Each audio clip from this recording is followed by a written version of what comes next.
The 1st of July, 2026 arrived without warning signs or formal resolution.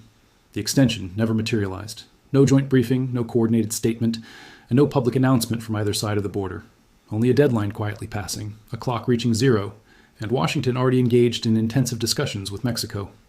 Canada's most critical trade framework, governing more than $1 trillion in annual goods movement, has now moved into a legal evaluation phase that few elected officials ever directly approved, and even fewer fully understand. The structure influences employment, grocery costs, energy pricing, and long-term economic stability for tens of millions across North America. In the absence of clarity at the deadline, a broader shift began to form. Before examining the sequence of events, a fundamental question emerges. If leadership in Canada were forced to decide today, with full responsibility for national outcomes, would they accept trade terms dictated in Washington in order to stabilize the economy over the next 5 years? Or would they reject that path and instead accelerate economic ties with Tokyo, expand export infrastructure toward Berlin, and pursue nuclear cooperation agreements that the United States quietly depends on more than it publicly acknowledges? This is no abstract scenario. It represents the real strategic dilemma confronting Mark Carney. The decisions taken in the coming weeks are positioned to define Canada's geopolitical and economic trajectory for decades ahead. Understanding the situation requires looking beneath the surface of public statements. The official narrative was simple. The United States-Mexico-Canada Agreement, the successor framework to NAFTA governing continental trade, had reached a scheduled review point. Canada requested a 16-year continuation. Washington refused. The deadline expired without consensus. That is the visible layer. Behind it, a different structure was already in motion. While Ottawa formally pursued extension discussions, the United States Trade Representative Jameson Greer had already organized multiple structured negotiation rounds with Mexico. Meetings were set for May 28th to 29th, then June 16th to 17th, and another round scheduled for the week of July 20th. Mexico had a defined sequence of formal sessions. Canada, by contrast, had none. No scheduled rounds, no structured timetable, no formal negotiation slots.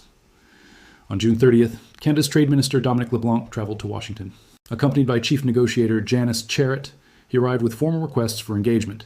Instead of structured talks, the response from Washington was limited to an informal corridor exchange.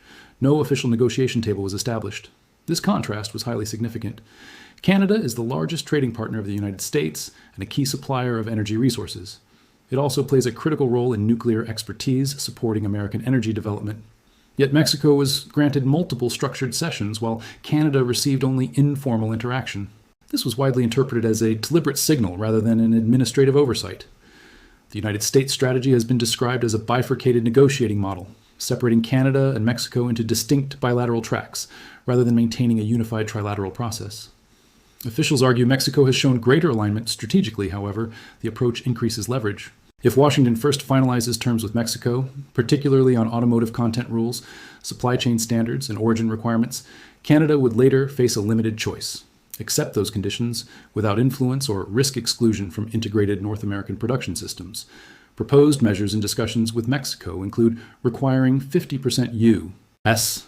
specific content in all vehicles assembled within the region, raising total regional content thresholds to 82%, and introducing a global 15% tariff on automobiles with reduced rates only for compliant partners. Should these conditions become locked in, Canada's automotive manufacturing base in Windsor, Oshawa, and Brampton would operate under externally defined constraints. Simultaneously, tariffs on Canadian steel and aluminum remain active. Pressure continues on Canada's supply-managed dairy sector with demands to dismantle long-standing protections over milk, cheese, and agricultural output.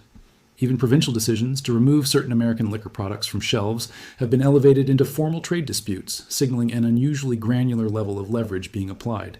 Taken together, the pattern reflects not a routine disagreement between allies, but a structured attempt to isolate negotiation authority while presenting outcomes as predetermined obligations. While external pressure increased, Canada was simultaneously shifting its own strategic direction.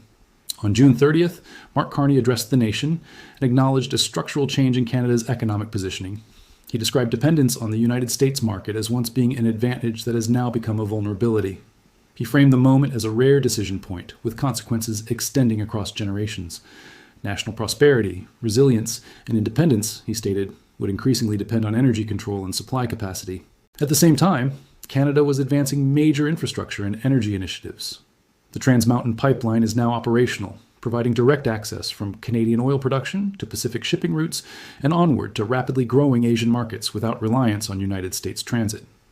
Additional pipeline development toward the West Coast has entered planning stages. Liquefied natural gas export facilities targeting both Asia and Europe are under construction planning. A national energy expansion strategy aims to significantly scale electricity infrastructure over coming decades. Canada's nuclear sector is also being expanded, building on its established global role with new reactor development and international technology exports. At a recent G7 summit in France, major democracies endorsed Canada's direction toward diversified energy export strategy, signaling broad international alignment. On the same day, Canadian trade officials were limited to informal discussions in Washington. Senior United States Department of Energy advisor Paul Murray visited Chalk River in Ontario. His focus included nuclear fuel cycle systems, spent fuel management, material recovery, and regulatory coordination tied to expanding nuclear programs. This parallel engagement underscores a deeper layer of interdependence even amid rising trade tension. Washington was formally excluding Canada from active trade negotiations while, at the same time, deploying a senior energy official to Canadian nuclear facilities. The reason was direct. The United States is relying on Canada's nuclear expertise to support what it calls a nuclear renaissance. Canada controls some of the largest uranium reserves in the world. It also holds decades of advanced reactor knowledge, along with the research strength of Chalk River and a technical and regulatory system that Washington is now seeking to study, align with, and adapt. This effort is tied to rising electricity demand driven by artificial intelligence data centers and broader industrial expansion. The contradiction is clear. It is not possible to apply pressure on sectors like dairy and automotive manufacturing while simultaneously depending on the same country for the fuel cycle foundation of future energy systems. That tension sits at the core of the situation, and Mark Carney is fully aware of it. Attention now shifts to the cost of this pressure and the groups that absorb it.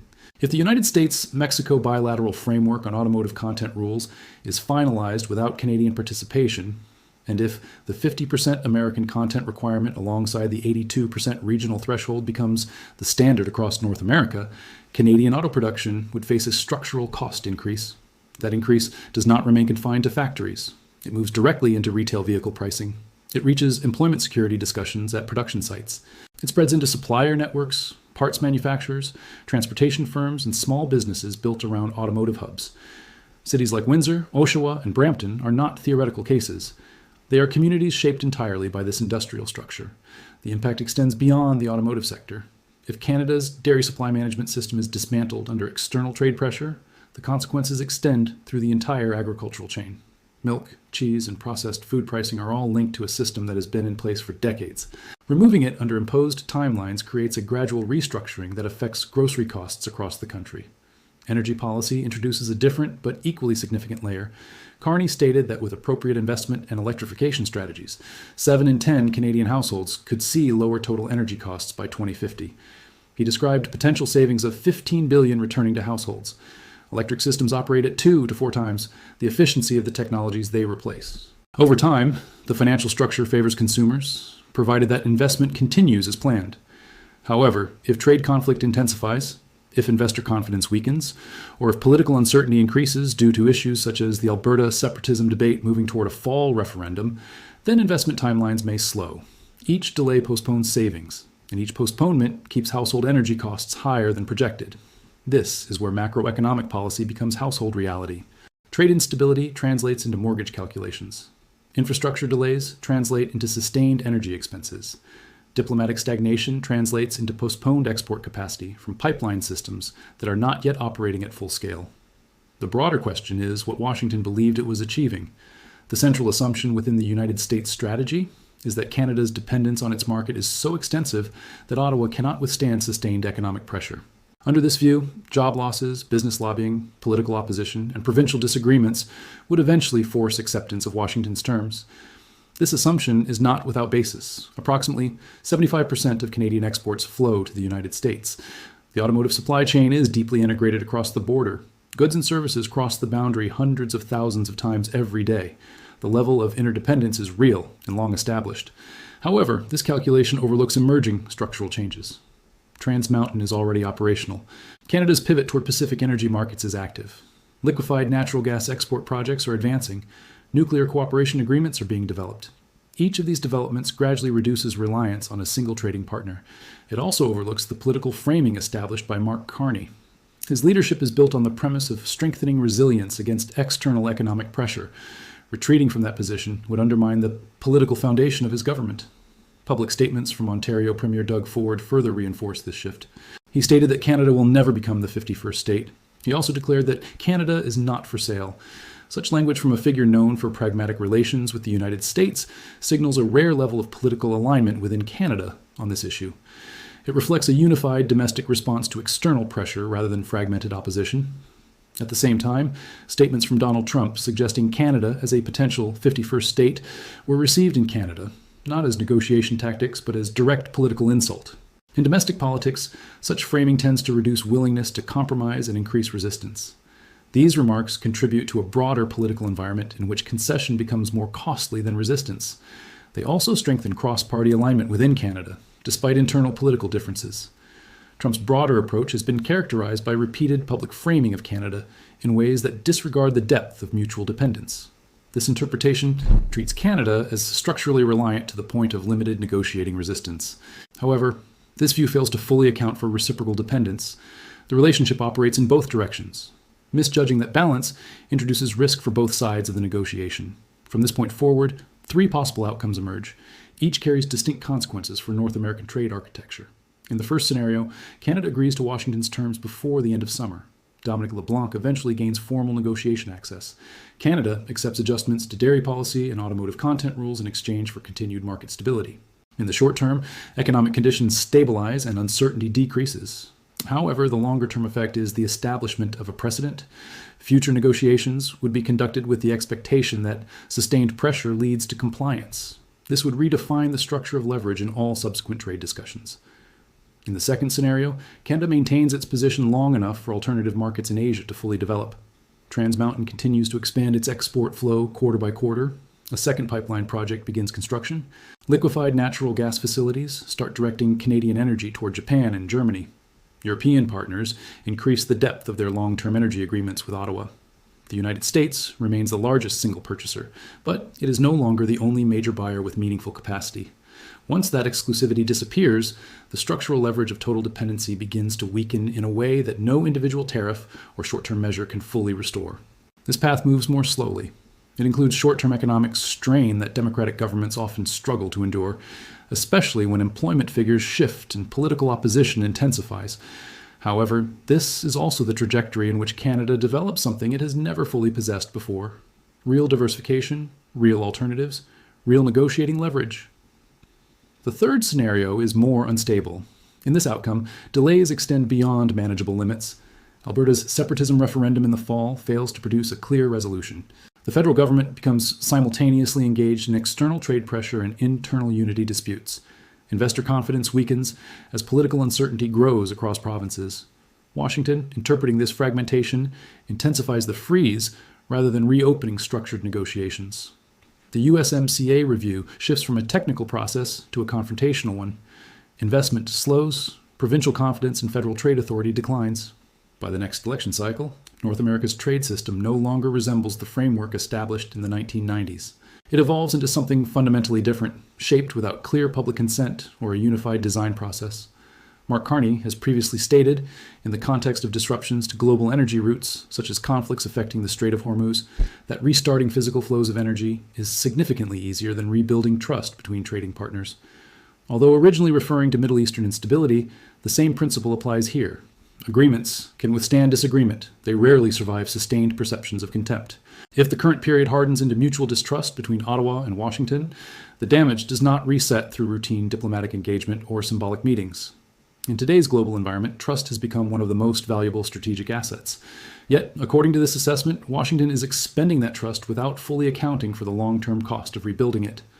A key moment in this narrative returns to Carney's June 30th address, delivered on the eve of the USMCA deadline. In it, he acknowledged that the climate strategy inherited from the previous administration was designed for a different era. He stated that while the original objectives remained valid, changing global conditions required adjustments to the plan. He added that limiting oil and gas expansion in the short term would no longer be feasible if Canada intended to maintain long-term energy and economic stability. He further acknowledged that, under the revised approach, Canada's emissions would be higher in the near term compared to the previous framework. This was presented openly, without omission or mitigation in language. This level of transparency reflects a leadership approach based on long-term structural planning, rather than short-term political framing. It signals a deliberate shift in national direction under conditions of external pressure and internal regional tension, particularly in relation to Alberta. Carney emphasized that the world order that existed in 2015 is no longer present. He stated that geopolitical stability has not been this fragile since the founding period of Canada, and that the current global environment resembles the level of instability seen after the Second World War. In response, he argued for establishing stability through strategic adaptation rather than preservation of outdated systems. This includes redefining energy policy as a central component of national resilience. Regardless of agreement or disagreement with the policy direction, the shift represents a long-term structural bet. It moves beyond incremental adjustment and toward a complete reorientation of Canada's economic and energy framework. Within this context, the USMCA deadline on the 1st of July, 2026, becomes more than a trade milestone. It becomes the point at which long-term strategic assumptions begin to be tested in real time. The next critical moment is set at the NATO summit in Ankara, Turkey, scheduled for July 2026. This will mark the first direct meeting between Mark Carney and Donald Trump following the deadline. If Washington offers Canada a formal negotiation seat in the weeks leading into the summit, acknowledging that previous exclusion was tactical rather than permanent, then a negotiated resolution remains possible. Both sides could present a revised agreement to domestic audiences without significant political collapse. If, however, Washington maintains its current approach, continuing informal engagement while finalizing bilateral terms with Mexico as a fixed structure, Canada would arrive at the summit with a different strategic position. In that case, Canada would present itself as a country that was excluded from formal negotiations, but responded by accelerating energy infrastructure development, expanding export routes toward Asia, and receiving endorsement from major global economic partners. At that stage, the question shifts to intent. Whether Washington seeks to preserve a unified North American trade system or to redefine it through asymmetric bilateral arrangements will determine the trajectory of the relationship. Dependency, when fully mapped, does not move in a single direction. Canada relies on the United States for market access, but the United States relies on Canada for energy stability, nuclear expertise, critical minerals, and integrated supply chains that support daily continental commerce. Attempts to convert strategic partnership into hierarchical control risk, exposing the reciprocal nature of that dependence. Carney has stated that while natural resources are a national advantage, the trust other nations place in Canada is an even more significant asset. That trust is not automatic. It must be continuously maintained. It is this reputation across Asia, Europe, and within Canada itself that now functions as the core strategic resource in play. Not a single pipeline or agreement, but a cumulative perception of reliability under pressure. If Canada maintains its trajectory and alternative markets continue to mature, leverage shifts gradually and structurally. Each negotiation reflects a slightly different balance than the one before it. The central miscalculation, according to this framing, is not the use of pressure itself. Pressure is a standard tool of statecraft. The miscalculation lies in assuming that pressure carries no cost and that long-term dependence is absolute. Canada holds extensive energy resources, nuclear expertise that the United States actively depends on, and critical freshwater reserves of global importance. In this structure, assumptions of unilateral leverage become unstable over time. Power does not always belong to the side speaking the loudest. It often belongs to the side that quietly builds alternatives, while others assume those alternatives will never materialize. Canada is actively constructing those alternatives now. Whether Washington adjusts its approach before the Anchorage summit or after will determine the next phase of this evolving relationship. The next chapter begins in Anchorage, Turkey, at the NATO summit in July 2026. The outcome of that meeting will define whether this moment becomes a negotiated reset or a long-term structural separation in North American trade architecture. The story continues to unfold, and the next decision point is already set on the calendar. Please leave your thoughts about this content in the comments below. Thanks for watching. See you in the next one.